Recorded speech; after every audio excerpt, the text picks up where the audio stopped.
Hello, my dear students. Welcome to my channel Scholarly Minds and I hope that you all are doing great. इस video के अंदर हम MEG 15 के कुछ ऐसे इंपॉर्टेंट टॉपिक्स को डिस्कस करेंगे जो कि आपके दिसंबर 2025 एग्जामिनेशन के लिए one of the most important topics हैं। तो अगर आप हमारे चैनल पे नए हैं तो चैनल को सब्सक्राइब करना बिल्कुल मत भूलना। और दोस्तों, अगर आपको अपने MA इंग्लिश के एग्ज़ाम के लिए यानी कि MEG 15, 16, 17 आपके जो भी एग्ज़ाम्स हैं उनके लिए आपको गेस्ट पेपर का रिक्वायरमेंट है। ठीक है, एग्ज़ाम की प्रिपरेशन के लिए अगर आप गेस्ट पेपर को परचेज़ करना चाहते हो तो आप डिस्क्रिप्शन में दिए हुए नंबर पे मेरी टीम को व्हाट्सएप कर सकते हो और अपने लिए गेस्ट पेपर खरीद सकते हो। Okay, this is the number जिस पे आपको व्हाट्सएप करना है। तो पहला जो हमारा टॉपिक रहेगा वो गोदान से रिलेटेड रहेगा। हम देखते हैं कि प्रेमचंद्र की जो नॉवल है गोदान वाली, उसमें से एग्ज़ाम में एक ना एक क्वेश्चन आता है। तो उससे जुड़ा हुआ जो भी क्वेश्चन आएगा आप अगर इस वीडियो को देखोगे तो आप ज़रूर आंसर कर पाओगे, बिकॉज यहाँ पे मैं समरी डिस्कस करूँगी आपकी स्टोरी की एंड क्वेश्चन भी साथ में। तो देखो, प्रेमचंद्र की जो नॉवल है गाइज यूजुअली उसको एज अ स्टोरी पढ़ा जाता है। Premchandra novel Godan is usually read as a story about the rural Indian life. Indian life गांव में कैसी रहती है, but it is also very important for its strong portrayal of women, especially the character of धनिया।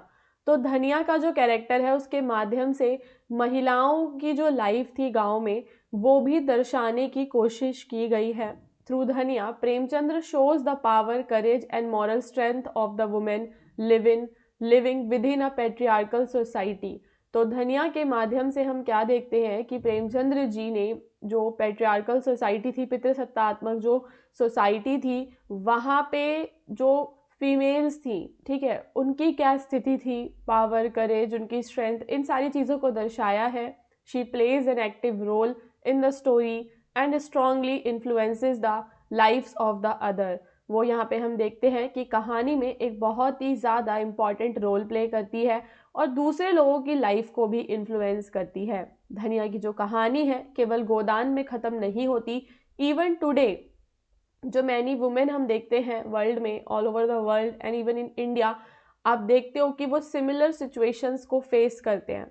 समाज के अंदर जो रिस्ट्रिक्शंस हैं उनके खिलाफ उन्हें स्ट्रगल करना पड़ता है।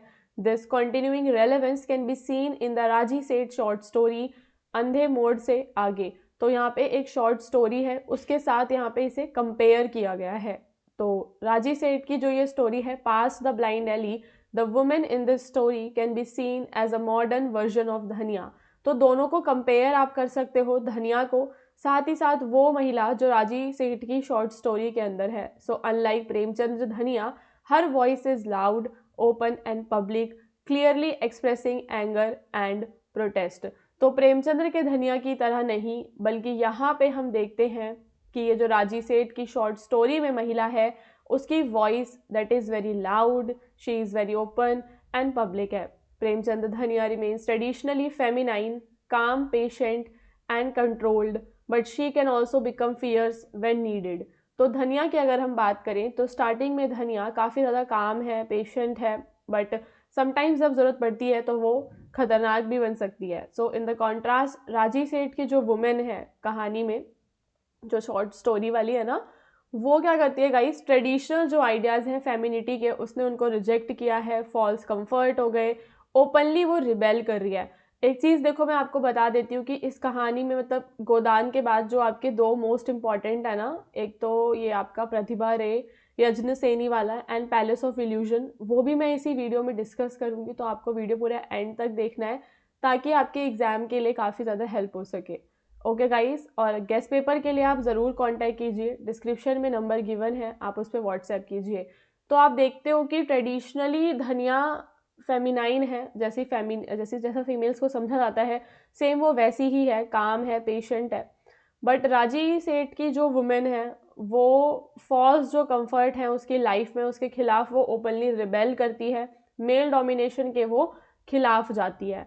Now this difference between the two women also reflect the different writing styles and attitude of Premchand and राजी सेठ। तो यहाँ पे आप दोनों के बीच का डिफरेंस देख पा रहे हो उनके राइटिंग स्टाइल में। Together these text show how the Indian जो वुमेन है लिटरेचर में उनकी इमेज कैसे समय के साथ बदलती रही है। नाउ धनिया से जुड़ा हुआ एक क्वेश्चन आ सकता है कि मतलब धनिया किस प्रकार से एक स्ट्रॉन्ग फेमिनाइन कैरेक्टर है, उसके बारे में आपको बात करनी होगी। तो धनिया इसमें काफ़ी ज़्यादा इंपॉर्टेंट हो जाती है। तो after her husband death she collapses under the weight of poverty and grief. वो गरीबी में और दुख के चक्र में फंस चुकी है। However, this collapse is not the end of her life. Instead, it becomes the beginning of a new strength and determination. तो गाइज यहाँ पे उसकी लाइफ एंड नहीं हो रही बल्कि एक नई शुरुआत हो रही है। She decide to face her widowhood. अपने हिसाब से वो अपना जो विडोहुड है उसको देखेगी। वो किसी भी सोशल रूल से, कस्टम से, इन सब से आज़ाद है। This marks a major change in her character both at a personal level and in a broader social sense. धनिया rises again with a new sense of self. अब धनिया के अंदर अपने प्रति एक नई सेंस जागृत हो रही है। She remembers her husband not as a master but as a friend, companion and equal. तो उसका जो पति है वो उसका मास्टर नहीं है बल्कि वो उसका एक फ्रेंड है, उसका कंपेनियन है, उसके इक्वल है। Their relationship was based on the mutual respect and sharing, not domination. तो यहाँ पे आप देखते हो कि अब धनिया का जो उसके पति के प्रति जो भी उसका व्यू है वो डिफरेंट है। वो अपने पति को अपना मास्टर नहीं समझती बल्कि वो अपने पति को अपना फ्रेंड, अपना कंपेनियन समझती है। So through this Premchand presents the ideal of equality between husband and the wife, man and the women. तो यहाँ पे हम देखते हैं कि प्रेमचंद्र जी ने इक्वेलिटी के आइडिया को दर्शाया है। धनिया collapse does become symbolic of a rebirth filled with hope and renewal. Premchand's message in this scene goes beyond the marriage. He suggests that society should value giving and compassion over greed. तो यहाँ पे वो समाज को भी एक message देना चाहते हैं कि आपको सेल्फिश नहीं होना है, आपको ग्रीडी नहीं बनना है। यू शुड वैल्यू कंपैशन की, आपको वैल्यू करनी है। Dhaniya private and personal response to her husband's death reduces the harsh impact of social evils like the money lending, selfish demand and moral corruption caused by the poverty. तो गरीबी की वजह से वो किस प्रकार के सोशल इविल्स में फंसी हुई है वो आपको धनिया की स्टोरी में पता चलता है। Premchand strongly suggests that as long as a woman like Dhanya exists, human value and culture will survive. In the final scene, Dhanya speaks calmly, but her words carry great strength. She clearly refuses the passive and lifeless role that society assign to the women. तो जो role महिलाओं को दिया जाता है वो उसको पूरी तरीके से रिफ्यूज करती है, जो पैसिव रोल, जो लाइफलेस रोल महिलाओं को मिल रहा है। So with the firm determination she rejects surrender and chooses life. दस धनिया story ends not in defeat but in resurrection and renewal. She will rise again. तो एज अ फेमिनाइन कैरेक्टर आपको ये बताना पड़ेगा धनिया की कहानी, जो मैंने आपको समझा दी है। अब कैसा भी आपका क्वेश्चन आएगा you will be able to answer that. Okay, यहाँ पे आपको प्रतिभा रे का जो यज्ञ सेनी है, द्रौपदी की स्टोरी, उसके बारे में बताना है। बट उससे पहले मैं एक चीज़ बता देती हूँ आपको गाइज कि रीटेलिंग क्या होता है। ठीक है, तो स्टोरी रीटेलिंग में स्टोरी को दोबारा से बताया जाता है। सेम यज्ञ सेनी और पैलेस ऑफ इल्यूजन दोनों उसी तरीके से है। ये वाली जो आपकी यूनिट थी उसमें था। तो देखो रीटेलिंग क्या है, दैट जब भी हम महाभारत या रामायण को पढ़ते हैं तो हमारी उसको लेकर एक फिक्स अंडरस्टैंडिंग होती है। But when we retell an epic that means कि presenting the same story from a new perspective. तो एक नए तरीके से आपने उस कहानी को दर्शाना है। The main plot remains the same but the meaning become relevant to the modern times. Writers are aware that the epic already exist in readers mind. तो राइटर्स को पता होता है, जो भी राइटर है उसे पता है कि ऑलरेडी आपके दिमाग में उसकी कहानी है। तो वो रीटेलिंग करना उसके लिए एक क्रिएटिव चैलेंज बन जाता है। अब वो कहानी को दोबारा से बताएंगे सेम स्टोरी को एक नए पर्सपेक्टिव से। ओके, सो चित्रा बनर्जी दिवाकरुणी का जो पैलेस ऑफ इल्यूजन है और प्रतिभा रेखा यज्ञ सेनी दोनों ही महाभारत की रिटेलिंग है from the view of Draupadi that is Panchali. ठीक है, यज्ञ सेनी भी उनका ही नाम था, प्रतिभा रे ने उनको यज्ञ सेनी कहा, जिसमें उन्होंने उनकी सफरिंग्स, करेज और वो सब दर्शाया है। कृष्णा हमें सेंट्रल फिगर देखने के लिए मिलता है।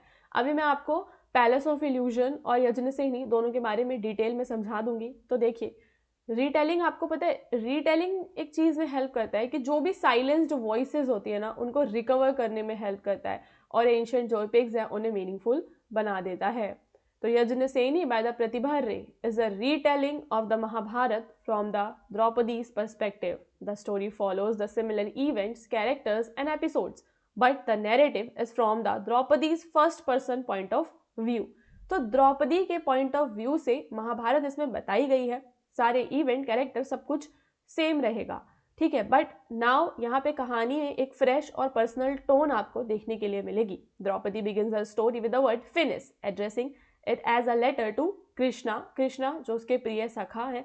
At the end of a life Draupadi slips in the Himalayas. तो कहानी में हमें बताया गया है कि किस प्रकार से जब वो हिमालयाज में जा रहे थे तो उसके 5 जो हस्बैंड थे they were mostly ignoring her except Bhim जो उसके लिए कंसर्न थे।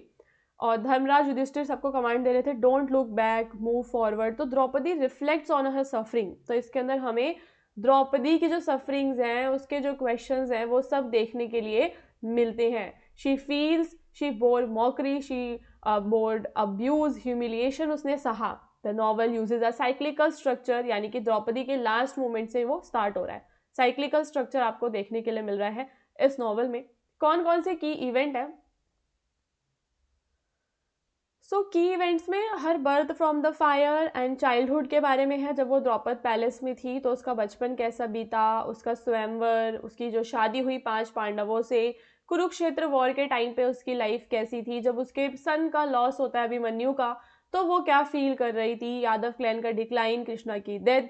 तो ये सारे के सारे की लाइफ इवेंट इस नॉवल में हमें देखने के लिए मिलते हैं। Draupadi is shown as a thinking, strong and intelligent women, indignant at how women, even princesses, are treated unfairly. Krishna is her confidant. Arjun recognizes Krishna's divinity. The novel highlights the emotional, moral and spiritual dimensions of Draupadi's life. Okay, तो द्रौपदी की life की emotional dimensions, moral dimension, spiritual dimensions यहाँ पे explore किए गए हैं। Like the palace of illusion, the book reads like an autobiography of the Draupadi. तो हमें ऐसा लगता है कि द्रौपदी ने खुद अपनी ऑटोबायोग्राफी लिखी हो, इस तरीके से वो नॉवल आपको देखने के लिए मिलती है, बिकॉज उसके अंदर आपको द्रौपदी के इनर थॉट्स, उसकी फीलिंग्स देखने के लिए मिल रहे हैं। तो overall Yajnaseni gives voice to Draupadi and portrays the Mahabharata from a women centered perspective. महिलाओं के पर्सपेक्टिव से महाभारत को पोर्ट्रे किया गया है, emphasizing her struggles, strength and the resilience। Yajnaseni आपको एक फेमिनिस्ट टेक्स्ट देखने के लिए मिलता है। कैसे? देखो, जो एग्जाम में क्वेश्चन बनेगा गाइस वो इस चीज से बनेगा कि you need to explain how Yajnaseni is a feminist text. तो ऑब्वियसली बिकॉज वो द्रौपदी के पॉइंट ऑफ व्यू से है तो वो फेमिनिस्ट टेक्स्ट तो आपको बनता हुआ दिखता ही है। तो Yajnaseni retells the Mahabharata from Draupadi's perspective, highlighting the gender issue and giving a voice to women. Draupadi has a strong sense of self. She is fearless, she is bold, intelligent and proud, both as a woman and as a queen. तो एक woman की तरह वो proud है। She constantly questions the social and patriarchal norms, धर्म, honor, इन सारी चीज़ों के बारे में वो सवाल उठाती है। एंड जो उसके ह्यूमिलिएटिंग मोमेंट्स थे when Dushasan was trying to disturb her in the court, तब भी गाइज वो करेजियस रही, ठीक है। And at that time she was appealing to Krishna for help. Draupadi challenges injustice, she demands respect and justice, not pity from the elders and the ruler. तो उसको न्याय चाहिए था, वो मेल अथॉरिटी के खिलाफ हमेशा से आवाज़ उठाई उसने। and she portrayed as an educated and wise woman and her learning and intelligence provoke करता है criticism from the men, जैसे कि शकुनी वगैरह। मतलब हम देखते हैं कि किस प्रकार से जो समाज है वो स्ट्रॉन्ग एजुकेटेड वुमेन को क्रिटिसाइज करता है, वो उसके बारे में इसमें बताया गया है। करेज है उसके अंदर और वो जस्टिस की डिमांड करती है। Overall the novel portrayed Draupadi as a thinking independent women whose life exposes patriarchal hypocrisy, तो जिसकी लाइफ ने पेट्रियार्की को पूरा एक्सप्लोर किया है। नाउ गाइज वेरी इंपॉर्टेंट, जिसमें आपका पैलेस ऑफ इल्यूजन से क्वेश्चन आता है। तो पैलेस ऑफ इल्यूजन क्या है? 2008 की ये रिटेलिंग है महाभारत की फ्रॉम द द्रौपदीज पर्सपेक्टिव। इस नॉवल को 2 तरीके से अप्रोच किया जा सकता है, एक तो इंडियन रीडर्स के हिसाब से, दूसरा वेस्टर्न वालों को नहीं पता तो उनको इस नॉवल में मैजिकल रियलिज्म देखने के लिए मिलता है। और इंडियन रीडर्स को गाइज इसमें मतलब नए इवेंट्स देखने के लिए मिलते हैं, मतलब जो फेमिलियर है बट एक नए पर्सपेक्टिव के साथ। तो this novel can be approach in the two ways you need to learn this one. Divakaruni जो है वो महाभारत को हमेशा से सुनती आई थी, but she was dissatisfied. Why? Because she was not satisfied like how women were portrayed in the novel always. So she decided to bring women to the forefront. तो वो क्या डिसाइड करती है कि वो महिलाओं को फोरफ्रंट पे लाएंगी, focusing on their thoughts, their emotions.